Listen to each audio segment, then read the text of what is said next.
All right, hello.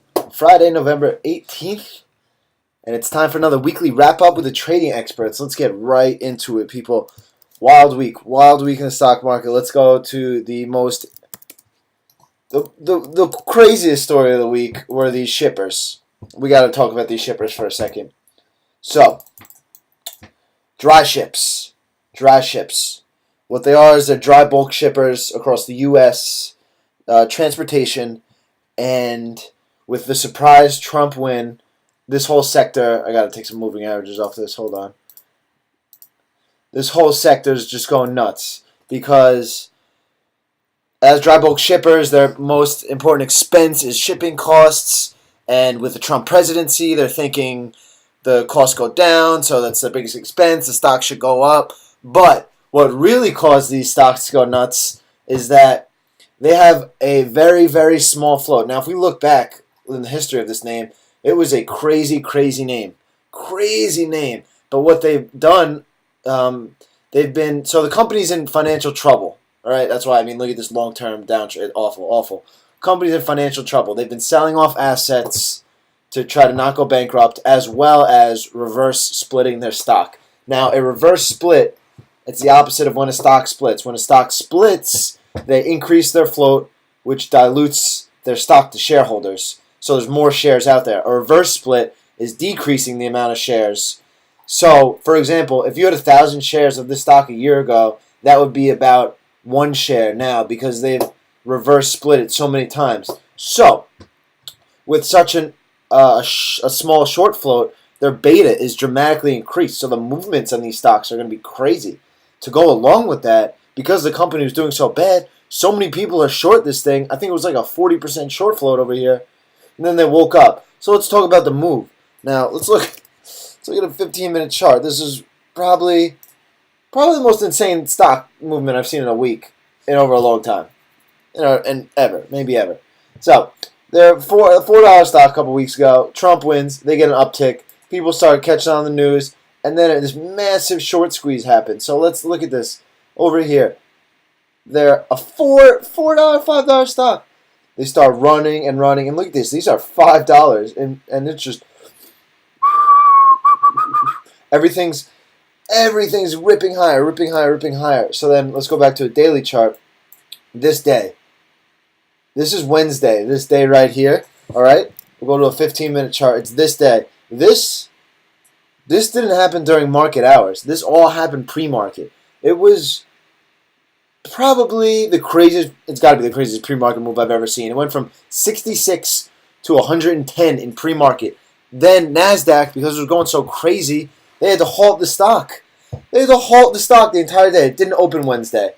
So if you're stuck in this thing long and they halt the stock, you're just like, oh, fucking put me in the coffin. It opened up $60 down and just sold off. Down to what it closed at, $10, $11, 50 to $11. Matt, you bought this thing at 85. Put them in the coffin. You're dead. You're fucking dead. Let's look at the whole sector. Here's dry ships right here. All right. Here's another one. DCIX. Get this out of here. DCIX, brutal. Ship, dead. GLBS. These are all classic pump and dumps. Every single stock you go to, it's just like, wow, can't believe these moves. Okay. EGLE, how are you? Oh, I'm raging. Oh, I'm dead. Fucking dead. So, be careful if this is what nakedly shorting stock. This is what you can get. This is why we're so calculated. We don't want to. Lives were changed this week. Lives were made and lives were lost. Careers crumbled. I promise you. You just don't see moves like that and money changing hands like that without a couple casualties. It's just the nature of the beast. It went from $4 to 110 all the way back in fucking 4 days. How you doing? How you been? All right, so let's get into some of the actual market. The banks. God damn these fucking banks. Goldman continued its crazy run. Let's get some moving averages back on here.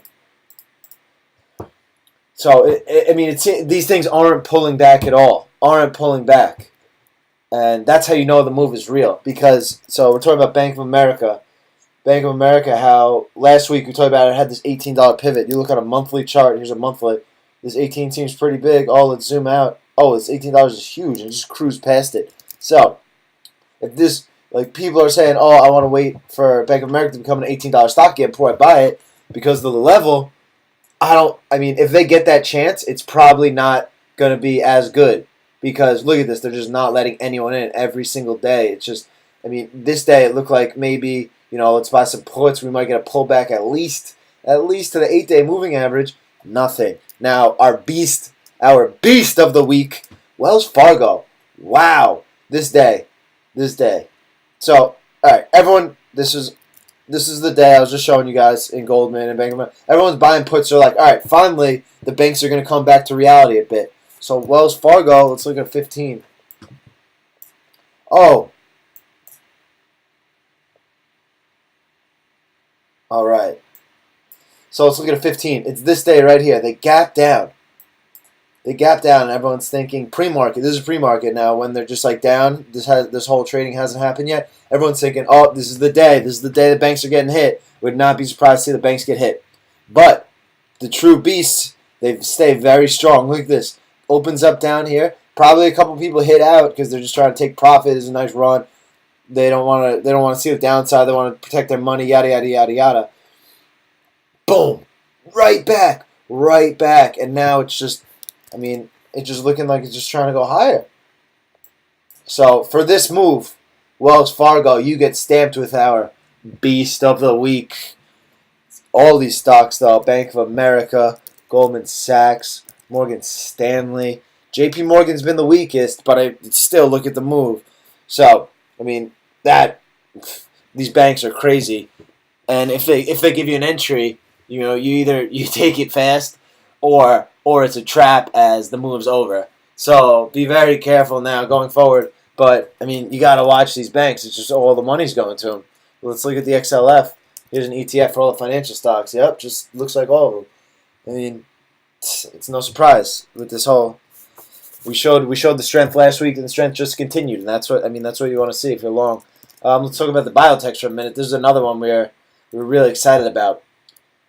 So a little bit more digestion this week. We were thinking, well, I was personally thinking that maybe bounced off this 8-day moving average, this move right here could bring us higher. Wasn't the case. So there's a huge biotech conference, November 28th to 30th. JP Morgan conference happens every year. Every company presents. So it makes sense with the shortened Thanksgiving week. It makes sense to take profit into this move, which is what they're doing. But we sent out Celgene, and this one triggered yesterday. It's looking awesome. It's the only biotech that really held up. Looks awesome. Looks great. So stick with this one if you're in it. We saw the FANG stocks.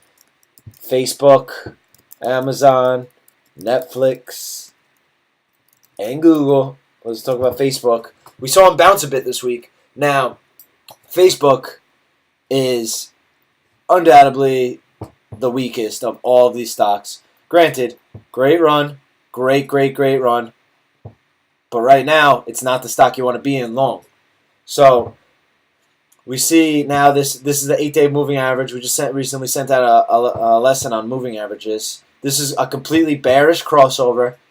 Boom. When a short-term moving average crosses over a long-term moving average to the downside, it's called a bearish crossover. Some people base trades on it. We don't. We just look at it. It's always good to realize. But look at it as it's been resistance on the way down. Look, it's trying to bounce. Boom. Hits the 8-day. Sells up. Boom. Hits the 8-day. So now here's the 200-day moving average, which is the most important moving average for a stock's long-term health. And it's clearly resistance down here. Look, it's trying to bounce up to it. Trying to bounce. Makes a move above it and immediately sells off today.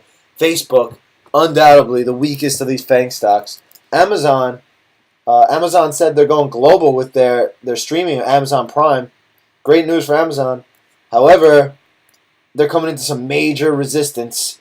I would not look to buy this on that news. All these stocks, I mean, they had a great bounce, but, I mean, look at it. They're in a downtrend at this point. All the moving averages are curling down.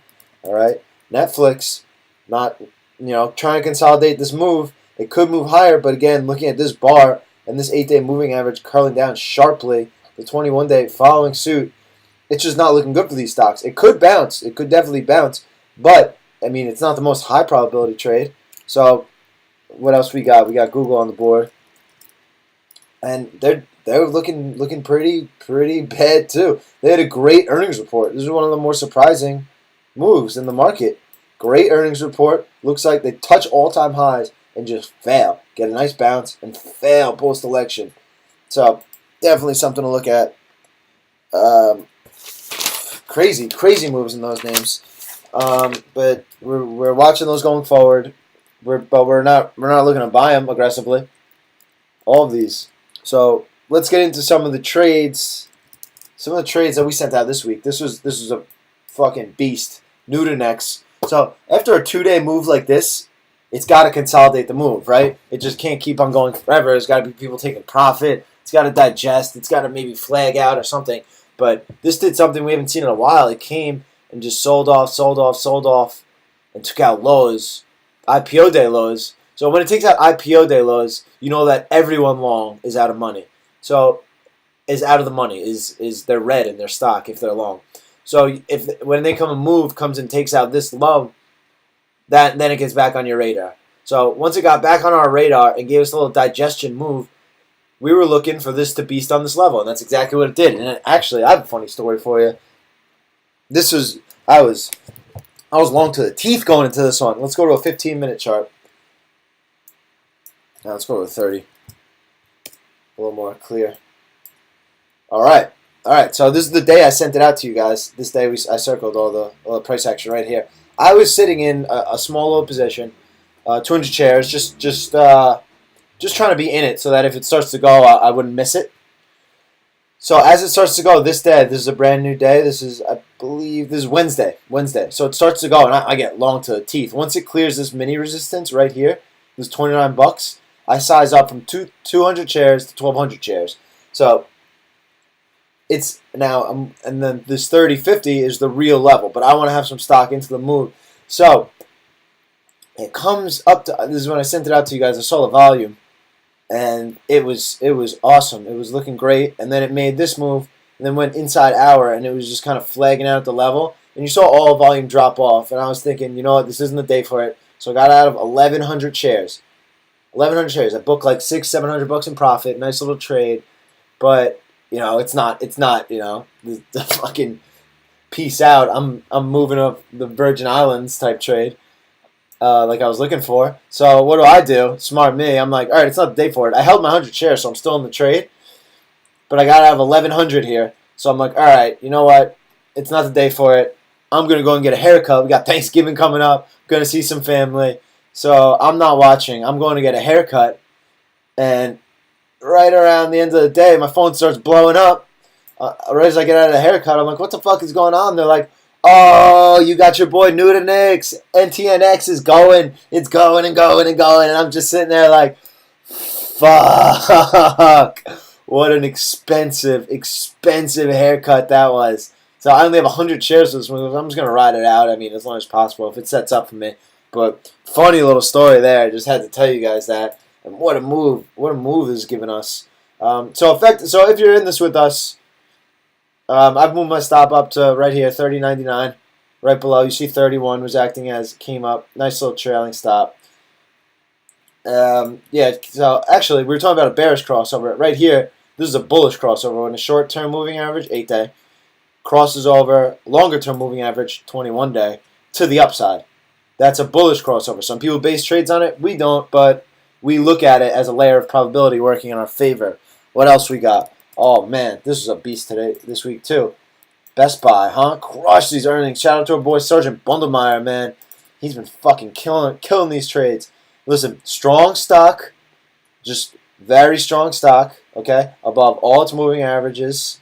Are you surprised to see him crush earnings? I mean, smart money's buying the stock up. It's no surprise there. No surprise there. We sent out this one earlier in the week. ACAM, looking a lot better. Triggered yesterday. Now, if you're in it, you got to give it to this low, 64.99-ish. The low of these. This is definitely support right here, no question. Now, if you got in this one, this is a great position for a swing position. Now, you buy this against these against support because you see support is holding up. So if this makes the move to highs, you can go in there risking $1, make 10 or so, make six, seven, $8. Amazing risk reward, but these are great swing positions. These are ones you want to work on. We talked about this Celgene, still looking really good. We're going to keep our eye on it. This is our trade of the week. This West Rock, actually, absolutely great macro pattern. Digested this earnings move a little bit, broke out a little bit. We're going to watch it. We're going to keep trailing it. Right now, stop 47.99 to be safe. Trailing some right here at the level. We're going to watch it 48.99. But I think this one's got a lot more upside. Whoa, 11 weeks. Whoa. Here's the weekly chart. You see it just took off this week. Exactly what you want to see. So trim and trail. Trim it on the upside, but also hold on to stock to trail. GWPH was a trade from a couple weeks ago, and now this is a great example of why we trail our positions, why we take profit on the way up. Because look, trigger for this was 118.30, just above these weekly highs, because we saw it put in a reversal candle on the weekly after all these weeks down. So we were looking to buy at 118.30 above that. So, and look, it gave us a great move. Our target was 130, ended up going to 135. And now if you're trailing this thing, the lows of these days is 130. So our target was where you could have gotten stopped out on a trail. So you see, once people start taking profit, I mean these high beta names, they really move fast. So those are the ones we've sent out in the past week. Those that are, a lot of opportunity to make money in all of them. All of them really worked. Celgene's still working. Nutanix was a beast. Best Buy was a beast. Work is still working. Then GWPH, you had to take profit. That's why we teach the trailing. All right. So you got to always book profits. You got to always look to book profits. So let's talk about market levels now. S&P, since this is the day Trump won. Okay, look at this move. The low 211 to 219 in 2 weeks. Not bad. Not bad at all. So market needs a little break, needs a little digestion. I don't expect much to happen next week because it's a holiday shortened week due to Thanksgiving. The IWM, which is a small cap American stocks. This one just continued its amazing run. If Trump is forcing companies to do business within the states and he's going to do all this infrastructure he plans upon, all these companies should be doing great, and the proof is in the pudding. Look at this move. Unbelievable. Unbelievable for an ETF to move like this. And even the NASDAQ. NASDAQ got a little bounce this week. Put in almost an inside week. Took out the lows. Here's the weekly chart.